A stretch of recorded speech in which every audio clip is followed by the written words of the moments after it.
여러분 반갑습니다. 서목사의 말씀 창고의 서목사입니다. 오늘도 함께 말씀을 나누는 여러분들을 사랑하고 축복합니다. 좋아요와 구독을 눌러주세요. 여러분과 함께 더 많은 말씀들을 나누기 원합니다. 오늘은 요한복음 1장 29절에서 42절 말씀입니다. 요한이 예수님을 만나는 장면이 기록되어 있습니다. 이틀에 걸쳐 요한이 예수님을 만나는 장면이 오늘 본문의 내용입니다. 요한은 예수님을 보고 예수님이 메시아인 것을 선포합니다. 그는 자신도 메시아인 것을 알지 못했다라고 여러 번 고백합니다.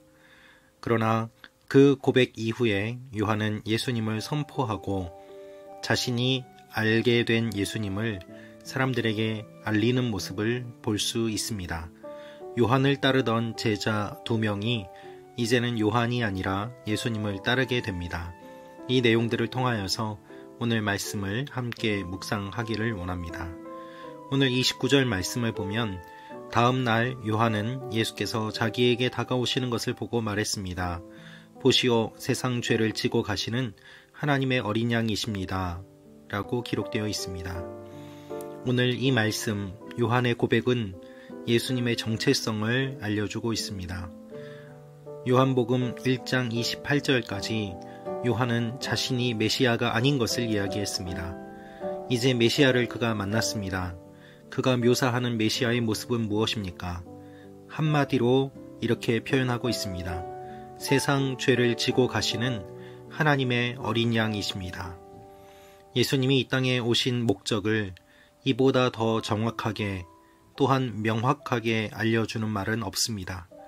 요한은 이렇게 고백합니다. 세상 죄를 지고 가시는 하나님의 어린 양이십니다. 그렇습니다. 예수님은 어린 양입니다. 하나님의 어린 양입니다. 우리를 대신해서 그 생명을 바치는 대속 제물로 이 땅에 오셨습니다. 그래서 예수님은 세상의 죄를 지고 가십니다. 이 세상의 모든 사람들은 다 죄인입니다. 이 죄를 해결하기 위해서는 두 가지 방법이 있습니다. 하나는 생명이 2개인 사람이 다른 사람을 위해서 생명을 주는 것입니다. 그러나 그러한 사람은 아무도 없습니다. 생명은 모두 다 하나이기 때문입니다. 또 하나의 방법은 죄가 없는 사람이 자신의 생명을 죄 있는 인간을 위하여 주는 것입니다. 그래서 예수님께서 죄 없는 인간의 모습으로 이 땅에 오셨고 이 세상의 죄인들을 위하여 자신의 생명을 주심으로 말미암아 하나님께 대한 구원의 문을 열어주셨습니다. 그 구원의 문을 통하여 우리가 하나님께 갈 수 있는 것입니다. 요한은 이렇게 고백합니다. 세상 죄를 지고 가시는 하나님의 어린 양이십니다. 그렇습니다. 예수님을 묘사할 때 이 한마디가 전부입니다. 주님은 세상 죄를 지고 가시는 하나님의 어린 양이십니다. 요한은 이렇게 말합니다. 내 뒤에 오시는 분이 나보다 앞선 것은 그분이 나보다 먼저 계셨기 때문이다 라고 말했던 분이 바로 이분이십니다. 바로 이분이십니다. 요한은 예수님이 바로 이분임을 설명하고 있습니다. 그런데 놀라운 사실은 요한이 예수님을 잘 알지 못했다라고 말합니다. 31절입니다. 나도 이분을 알지 못했습니다. 그러나 내가 와서 물로 세례를 주는 까닭은 바로 이분을 이스라엘에게 알리기 위해서입니다. 사실 요한이 예수님을 알지 못할 수가 없었습니다. 요한도 하나님의 은혜로 말미암아 잉태되었고 예수님과 사촌지간이었고 어릴 때 함께 성장했고 어떻게 이 땅에 태어나게 되었는지 이야기들을 들었을 것입니다. 그러나 그럼에도 불구하고 인간적인 생각으로는 인간적인 시각으로는 이해할 수 없는 메시아의 모습이 있었습니다. 그래서 요한은 예수님을 보면서도 그분인지 바르게 알지 못했다는 것이죠. 여러분, 예수님은 인간적인 지식과 경험으로 알 수 있는 분이 아닙니다. 그것을 뛰어넘는 성령의 조명과 깨달음과 역사하심이 있어야만 가능합니다. 요한이 그것을 고백하고 있습니다. 나도 이분을 알지 못했습니다. 그러나 내가 와서 물로 세례를 주는 까닭은 바로 이분을 이스라엘에게 알리기 위해서입니다. 32절에 이렇게 고백합니다. 그리고 요한은 또 이렇게 증언했습니다. 나는 성령이 하늘에서 비둘기같이 내려와 그분 위에 머무는 것을 보았습니다. 요한이 세례를 베푸는 장면이 요한복음에 직접 기록되어 있지는 않습니다. 그러나 그가 세례를 베풀 때에 성령께서 임하셨음을 요한은 고백합니다. 즉 성령의 임하는 사건을 보면서 요한은 예수님이 메시아인 것을 확증했던 것입니다. 그래서 오늘 말씀에 나도 이분이 그분인 줄 알지 못했습니다 라고 몇 번이나 반복해서 나옵니다. 요한복음의 특징은 예수님을 사람들이 몰랐다는 것입니다. 주인이 땅에 왔지만 사람들이 몰랐다라고 말했습니다. 빛이 임하였지만 어둠 속에 있는 사람들이 깨닫지 못하였다고 반복해서 기록되어 있습니다. 예수님을 인간적인 생각으로는 이해할 수 없습니다. 깨닫지 못합니다. 지혜와 계시의 영이신 성령의 역사가 필요합니다. 그래서 우리가 예수님을 믿게 된 것은 놀라운 신비인 것이죠. 성령이 임하는 것을 보고 요한은 예수님이 바로 메시아인 것을 알았습니다. 34절에 그런데 나는 그것을 보았습니다. 그래서 이분이 하나님의 아들이라고 증언하는 것입니다. 증인의 특징은 무엇입니까? 자신이 본 것을 그대로 말한다는 것입니다. 자신의 생각을 말하는 것이 아닙니다. 사실 그대로 보고 들은 것을, 경험한 것을 말하는 그것이 증인의 역할입니다. 요한은 예수님을 증언했습니다. 그리고 그 다음 날이 되었습니다. 다음 날 요한은 자기 두 제자와 함께 다시 그곳에 서 있었습니다.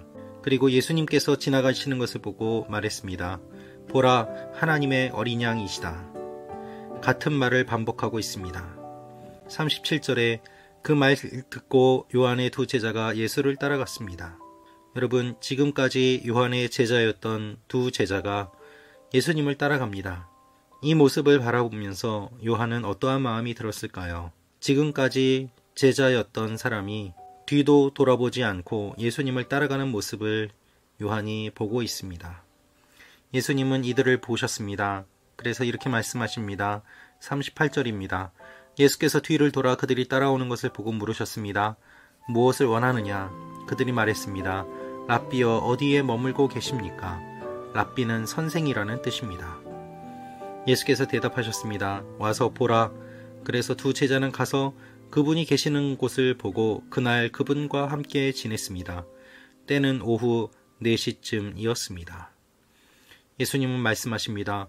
와서 보라. 다른 말씀을 하지 않습니다. 와서 보라.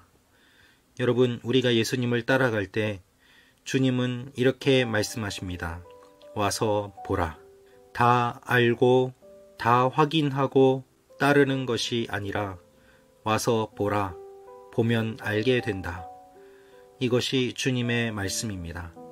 우리가 예수님을 믿기 어려운 이유는 우리의 생각과 주님의 생각이 다르기 때문입니다. 우리는 다 알게 되면 주님을 믿겠다고 이야기합니다. 그러나 주님은 믿으면 알게 될 것이라고 말씀하십니다. 이 차이가 좁혀지지 않기 때문에 우리가 우리의 고집을 부리기 때문에 예수님을 믿지 못하는 것입니다.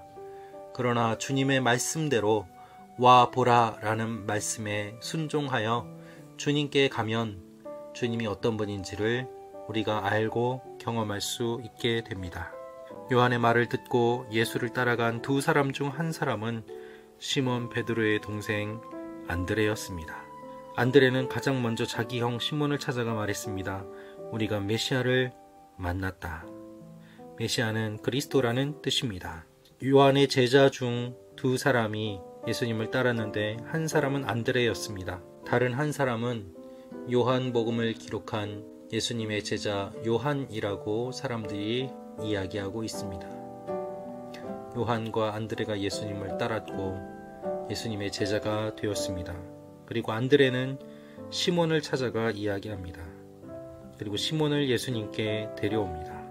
믿음은 전파되는 것입니다. 예수님을 따랐던 안드레는 자기 형 시몬을 데려왔습니다. 그리고 시몬도 예수님을 따르게 됩니다. 여러분, 예수님을 따르면 다른 사람들도 예수님을 따를 수 있도록 전도합니다. 그것이 자연스러운 반응입니다. 요한의 제자였던 사람들이 이제는 예수님의 제자가 됩니다. 우리의 것을 움켜쥐어서는 안 됩니다. 우리가 가진 모든 것은 다 주님의 것입니다. 그래서 언젠가는 그것을 놓아야 되고 주님의 주권이 임할 때에 나의 주권을 내려놓고 진정한 주인이신 주님께 그 주권이 있음을 고백하는 것이 필요합니다.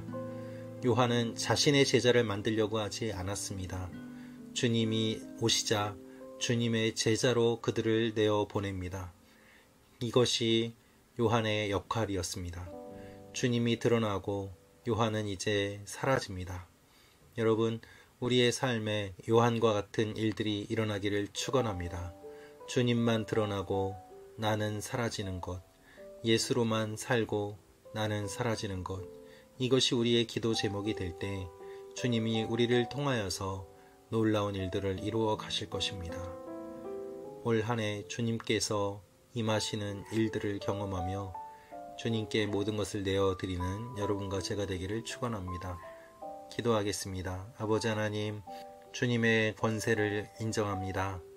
주님 받아주시고 우리를 다스려 주시옵소서. 우리의 것이 아니라 주님의 것임을 고백하오니 주님 홀로 영광받아 주옵소서. 예수님의 이름으로 기도합니다. 아멘.